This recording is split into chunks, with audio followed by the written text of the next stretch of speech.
Hey guys, Chef Jason, Race Hardware Grilling Expert. Today's video, we're gonna show you how to make chuck roast on the Traeger, but not just any chuck roast. We're gonna do it sliced today because, you might wanna make it a sandwich. You might wanna use it for dinner, but we're gonna show you how to get it done. Now, first thing we're gonna do today is prep. So let's dig in here, talk through ingredients, get our prep done, then head outside. We'll get the Traeger fired up. Let's take a quick second and review today's ingredients. I'm starting with a 2-pound choice chuck roast. That is gonna be perfect for what we need for dinner. Now, today I'm gonna use Bacon Up bacon grease as my binder, also helping just give it some amazing flavor. And then speaking of amazing flavor, we know you have a lot of different rubs and sauces available at your local Ace. Today we're using a little bit of that Meat Church Hickory. That's an Ace exclusive rub. And then a little bit of my very own umami dust. Those combined together with that Bacon Up and that chuck roast, simply magic. I like to keep the table nice and clean, so I went ahead and added this to a cooking sheet. Now I'm putting on about 1 tablespoon of Bacon Up, and while that meat is nice and cold, literally right out of the fridge, we're gonna go ahead and get this covered in Bacon Up bacon grease. Sides, front, top, bottom, all of that like so. Now that it's all covered in that Bacon Up bacon grease, that little part right there, now that it's all covered, we will go ahead and add some of that Meat Church Hickory right there. I like this. This has got a really nice flavor. Gonna do a good baseline addition of flavor to this and a little bit of sweet as well. And then, boom, little umami dust as well, just to intensify this and give it even more fun flavor. Now, we'll let the top sit for just a couple minutes, and then we'll flip this over and do the same thing to the back side, and then also around the edges as well.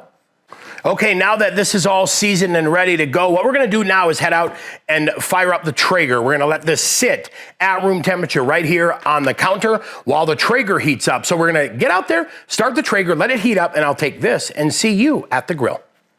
We went ahead and topped the Traeger off with our Smokey Woods pellets, and now we're gonna set today's cooking temperature at 300 degrees. So we will hit ignite, and we are good to go.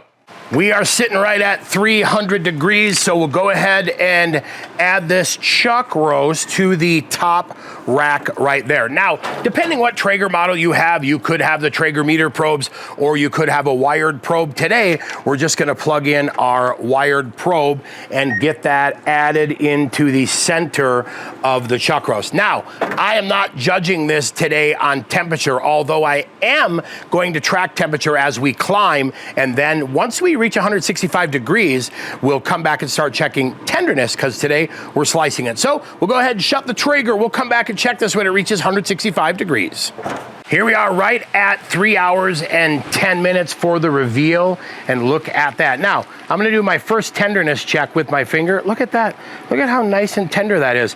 It's great that it took 3 hours, and I went a little bit lower and slower to make sure it was more tender, but then let's also add our probe in there. Look at that. That is probe tender. You guys, I think we are done right at 165. So let's get this off the Traeger into the kitchen. Time to slice into it for a little doneness check. Okay, we rested this for 30 minutes on the board. It is time to grab my trusty Messermeister and do a little reveal. I'm gonna start right about here. The cool thing about this, absolutely sliced. I can eat it on a sandwich, and look at that beautiful magic right there. That, super impressive.